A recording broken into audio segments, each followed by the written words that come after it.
पत्थर पर चंदन घिसे, पत्थर घिसता कोय। एक चढ़े मूरत मिटे, दूजा मूरत होय।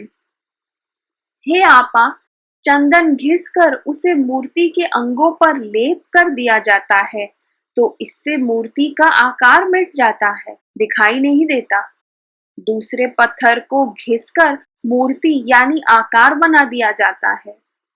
चंदन यानी सुगंधित काष्ठ अपनी सुगंध से सद्गुरु की तरह जगत को साकार से निराकार की ओर ले जाता है। पत्थर की घिसाई निराकार पत्थर को साकार बना देती है, यानी संसार में ले आती है। अध्यात्म में साकार से निराकार ऊर्ध्व गति है। सृष्टि ही परमात्मा की साकार मूर्ति है। जग सारे के क्लेश है, जर जोरू व जमीन।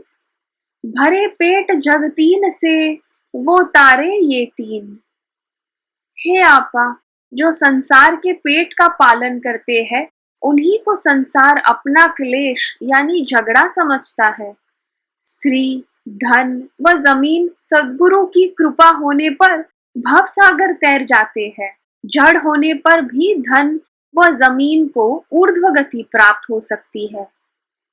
भूख और रोटी लिखी कथा कहे संसार, याचक दाता एक है अहंकार के पार।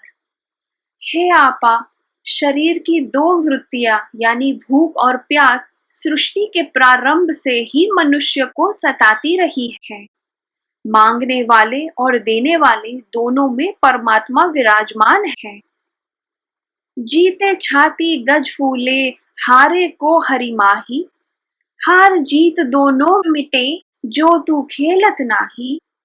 हे आपा, संसार अहंकार प्रिय है, उसे बनना अच्छा लगता है। जीत बनना है, हार मिटना है।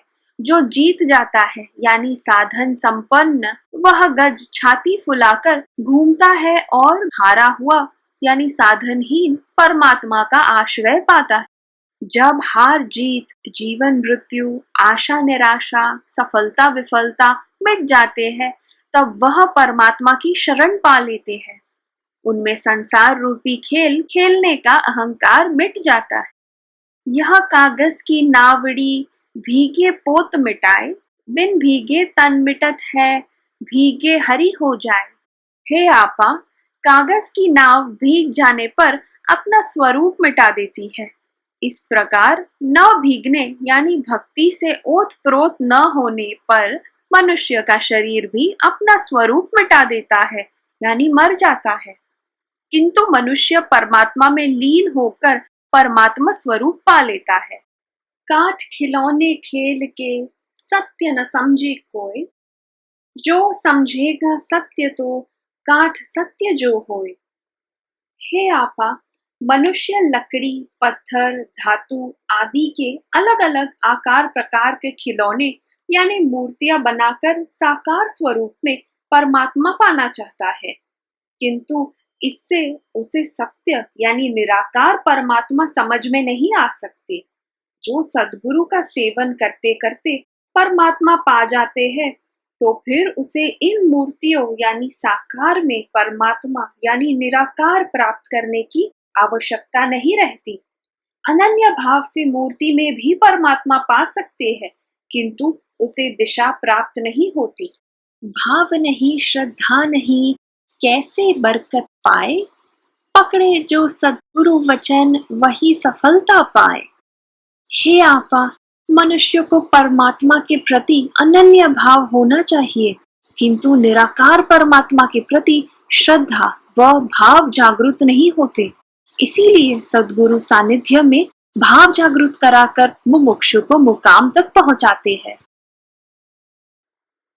भाव भक्ति तेरे नहीं, कर्म करे वह वेट। भावातुर होकर भजे, मैं चाकर तू सेठ। मनुष्य अनन्य भाव से भक्ति करे और भाव से कर्म करे तो वह आध्यात्मिक साधन ही हुआ। सदानंद कहते हैं कि ऐसी भक्ति करने वाले भक्त यानी सेठ का मुझे अनुचर यानी चाकर ही समझो, किंतु बिना भाव के किया गया कर्म मात्र मजदूरी है। सद्गुरु हमेशा संसार के पीछे ही होते हैं, जैसे बच्चे को चलना सिखलाने वाली माँ बच्चे के पीछे पीछे चलती है। सूर्योदय से अस्त तक जैसे काल लिखाए, वैसे ही सुनिश्चित सबे सकारण सब पाए। हे आपा, परमात्मा ने प्रकृति काल के द्वारा सब काम सुव्यवस्थित पहले से ही लिख दिए हैं। जैसे रोज सूर्योदय व सूर्यास्त हो जाना निश्चित है, उसी तरह सब सुनिश्चित व सकारण ही होना समझो। जिसका जैसा भाव है वैसा ही फल पाए, बोवे आंख बबूल तो मीठे फल ना खाए। हे आपा, जो जिस भाव से परमात्मा का चिंतन करता है वह वैसा ही फल प्राप्त करता है। कोई आंख बबूल आदि यानी कंटकित व विषाक्त वृक्ष बोकर आम आदि मीठे फल पा सकता है? होना था सो हो गया, वही बराबर जान, जो होना होगा वही छपा चित्र तू जान। हे आपा, संसार में जो होना है सो होना ही है, उसी को सब प्रमाण समझो। जो होना होता है वह छपे चित्र की तरह पूर्व निश्चित समझो। शंका तो मत कीजिए ना नकार का भाव, हीन भाव मत पा लिए प्रबल भाव का भाव। हे आपा, मनुष्य को शंकाशील नहीं होना चाहिए, नकार का भाव भी नहीं रखना चाहिए, हीन भाव को भी पालना नहीं चाहिए। आत्मबल ही उसकी सबसे बड़ी शक्ति है और मित्र भी। बुरा हाल सब होवे ही जन्म कर्म फल जान, भला जगत का कर चले मिटे बुराई जान। हे आपा, जहां भलाई है वहां बुराई पल नहीं सकती। भला बुरा सब जन्मगत कर्मों का फल ही समझो। जो संसार का भला कर जाते हैं उनके लिए बुराई कोई मायने नहीं रखती। जो तो बोवे आज में कल तक होवे पेड़, क्षण क्षण काल तपासिए सिंह न होवे भेड़।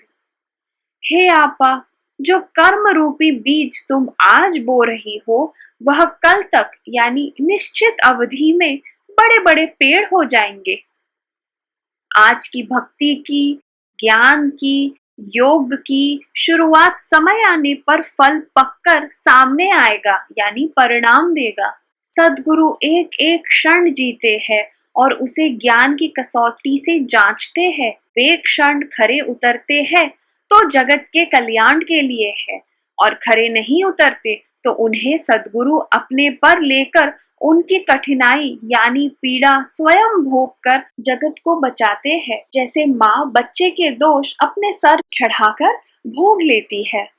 ऊर्ध्व गति पाया हुआ अधोगति को प्राप्त नहीं हो सकता, चाहे काल उसकी कितनी ही परीक्षा कर ले, क्योंकि सद्गुरु काल से निकले हुए अकाल है।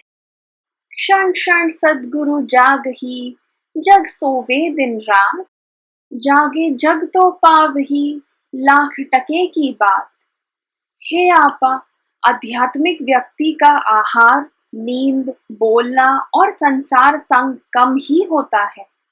अतः सद्गुरु क्षण क्षण जागकर जगत की यानी संतरी की तरह ज्ञान से रक्षा करते हैं। संसार को परमात्मा की उपस्थिति की वास्तविक स्थिति का पता न होने से वह अज्ञान में सोया हुआ है। संसार सद्गुरु का सेवन करके परमात्मा प्राप्त कर सकता है, यह निश्चित बात है। निर्बल बन मत भाग तू, बेड़ा होवे पार, हरि प्रहरी लाठी लिए तेरे घर के द्वार। हे आपा, तुम इतने कमजोर भी मत बनो कि अहंकार तुम्हें अपने मार्ग से विचलित कर दे। तुम्हारा बेड़ा यानी आध्यात्मिक लक्ष्य पार लगाने यानी सिद्धि करने के लिए सद्गुरु स्वयं लाठी लिए यानी ज्ञान समागम के लिए तुम्हारे घर यानी अंतर के द्वार पर पहरेदारी कर रहे हैं यानी सानिध्य प्रदान कर रहे हैं।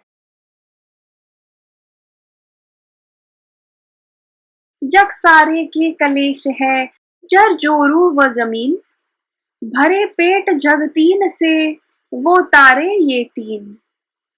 हे आपा, जो संसार के पेट का पालन करते हैं, उन्हीं को संसार अपना क्लेश यानी झगड़ा समझता है। स्त्री, धन व जमीन सद्गुरु की कृपा होने पर भव सागर तैर जाते हैं। जड़ होने पर भी धन व जमीन को ऊर्ध्व गति प्राप्त हो सकती है। भूख और रोटी लिखी कथा कहे संसार, याचक दाता एक है अहंकार के पार। हे आपा, शरीर की दो वृत्तियां यानी भूख और प्यास सृष्टि के प्रारंभ से ही मनुष्य को सताती रही है। मांगने वाले और देने वाले दोनों में परमात्मा विराजमान है। जीते छाती गज फूले, हारे को हरि माही। हार जीत दोनों मिटे, जो तू खेलत नाही। हे आपा, संसार अहंकार प्रिय है, उसे बनना अच्छा लगता है। जीत बनना है, हार मिटना है। जो जीत जाता है यानी साधन संपन्न, वह गज छाती फुलाकर घूमता है और हारा हुआ यानी साधनहीन परमात्मा का आश्रय पाता है। जब हार जीत, जीवन मृत्यु, आशा निराशा, सफलता विफलता मिट जाते हैं, तब वह परमात्मा की शरण पा लेते हैं। उनमें संसार रूपी खेल खेलने का अहंकार मिट जाता है। यह कागज की नावड़ी भीगे पोत मिटाए, बिन भीगे तन मिटत है, भीगे हरि हो जाए। हे आपा, कागज की नाव भीग जाने पर अपना स्वरूप मिटा देती है। इस प्रकार न भीगने यानी भक्ति से ओत प्रोत न होने पर मनुष्य का शरीर भी अपना स्वरूप मिटा देता है यानी मर जाता है। किंतु मनुष्य परमात्मा में लीन होकर परमात्मा स्वरूप पा लेता है। काठ खिलौने खेल के सत्य न समझे कोई, जो समझेगा सत्य तो काठ सत्य जो होए। हे आपा, मनुष्य लकड़ी, पत्थर, धातु आदि के अलग अलग आकार प्रकार के खिलौने यानी मूर्तियां बनाकर साकार स्वरूप में परमात्मा पाना चाहता है, किंतु इससे उसे सत्य यानी निराकार परमात्मा समझ में नहीं आ सकते। जो सद्गुरु का सेवन करते करते परमात्मा पा जाते हैं, तो फिर उसे इन मूर्तियों यानी साकार में परमात्मा यानी निराकार प्राप्त करने की आवश्यकता नहीं रहती। अनन्य भाव से मूर्ति में भी परमात्मा पा सकते हैं, किंतु उसे दिशा प्राप्त नहीं होती। भाव नहीं, श्रद्धा नहीं, कैसे बरकत पाए। पकड़े जो सद्गुरु वचन, वही सफलता पाए। हे आपा, मनुष्य को परमात्मा के प्रति अनन्य भाव होना चाहिए, किंतु निराकार परमात्मा के प्रति श्रद्धा व भाव जागृत नहीं होते। इसीलिए सद्गुरु सानिध्य में भाव जागृत कराकर मुमुक्षु को मुकाम तक पहुंचाते हैं। भाव भक्ति तेरे नहीं, कर्म करे वह वेट। भावातुर होकर भजे, मैं चाकर तू सेठ। मनुष्य अनन्य भाव से भक्ति करे और भाव से कर्म करे तो वह आध्यात्मिक साधन ही हुआ। सदानंद कहते हैं कि ऐसी भक्ति करने वाले भक्त यानी सेठ का मुझे अनुचर यानी चाकर ही समझो, किंतु बिना भाव के किया गया कर्म मात्र मजदूरी है। सद्गुरु हमेशा संसार के पीछे ही होते हैं, जैसे बच्चे को चलना सिखलाने वाली माँ बच्चे के पीछे पीछे चलती है। सूर्योदय से अस्त तक जैसे काल लिखाए, वैसे ही सुनिश्चित सबे सकारण सब पाए। हे आपा, परमात्मा ने प्रकृति काल के द्वारा सब काम सुव्यवस्थित पहले से ही लिख दिए हैं। जैसे रोज सूर्योदय व सूर्यास्त हो जाना निश्चित है, उसी तरह सब सुनिश्चित व सकारण ही होना समझो। जिसका जैसा भाव है वैसा ही फल पाए। बोवे आंख बबूल तो मीठे फल ना खाए। हे आपा, जो जिस भाव से परमात्मा का चिंतन करता है वह वैसा ही फल प्राप्त करता है। कोई आंख बबूल आदि यानी कंटकित व विषाक्त वृक्ष बोकर आम आदि मीठे फल पा सकता है? होना था सो हो गया, वही बराबर जान, जो होना होगा वही छपा चित्र तू जान। हे आपा, संसार में जो होना है सो होना ही है, उसी को सब प्रमाण समझो। जो होना होता है वह छपे चित्र की तरह पूर्व निश्चित समझो। शंका तू मत कीजिए ना नकार का भाव, हीन भाव मत पा लिए प्रबल भाव का भाव। हे आपा, मनुष्य को शंकाशील नहीं होना चाहिए, नकार का भाव भी नहीं रखना चाहिए, हीन भाव को भी पालना नहीं चाहिए। आत्मबल ही उसकी सबसे बड़ी शक्ति है और मित्र भी। बुरा हाल सब होवे ही जन्म कर्म फल जान, भला जगत का कर चले मिटे बुराई जान। हे आपा, जहां भलाई है वहां बुराई पल नहीं सकती। भला बुरा सब जन्मगत कर्मों का फल ही समझो। जो संसार का भला कर जाते हैं उनके लिए बुराई कोई मायने नहीं रखती। जो तो बोवे आज में कल तक होवे पेड़, क्षण क्षण काल तपासिए सिंह न होवे भेड़। हे आपा, जो कर्म रूपी बीज तुम आज बो रही हो वह कल तक यानी निश्चित अवधि में बड़े बड़े पेड़ हो जाएंगे। आज की भक्ति की, ज्ञान की, योग की शुरुआत समय आने पर फल पककर सामने आएगा यानी परिणाम देगा। सद्गुरु एक एक क्षण जीते हैं और उसे ज्ञान की कसौटी से जांचते हैं। वे क्षण खरे उतरते हैं तो जगत के कल्याण के लिए है, और खरे नहीं उतरते तो उन्हें सद्गुरु अपने पर लेकर उनकी कठिनाई यानी पीड़ा स्वयं भोग कर जगत को बचाते हैं। जैसे माँ बच्चे के दोष अपने सर चढ़ाकर भोग लेती है। ऊर्ध्व गति पाया हुआ अधोगति को प्राप्त नहीं हो सकता, चाहे काल उसकी कितनी ही परीक्षा कर ले, क्योंकि सद्गुरु काल से निकले हुए अकाल है। क्षण क्षण सद्गुरु जाग ही, जग सोवे दिन रात, जागे जग तो पावही, लाख टके की बात। हे आपा, आध्यात्मिक व्यक्ति का आहार, नींद, बोलना और संसार संग कम ही होता है। अतः सद्गुरु क्षण क्षण जागकर जगत की यानी संतरी की तरह ज्ञान से रक्षा करते हैं। संसार को परमात्मा की उपस्थिति की वास्तविक स्थिति का पता न होने से वह अज्ञान में सोया हुआ है। संसार सद्गुरु का सेवन करके परमात्मा प्राप्त कर सकता है, यह निश्चित बात है। निर्बल बन मत भाग तू, बेड़ा होवे पार, हरि प्रहरी लाठी लिए तेरे घर के द्वार। हे आपा, तुम इतने कमजोर भी मत बनो कि अहंकार तुम्हें अपने मार्ग से विचलित कर दे।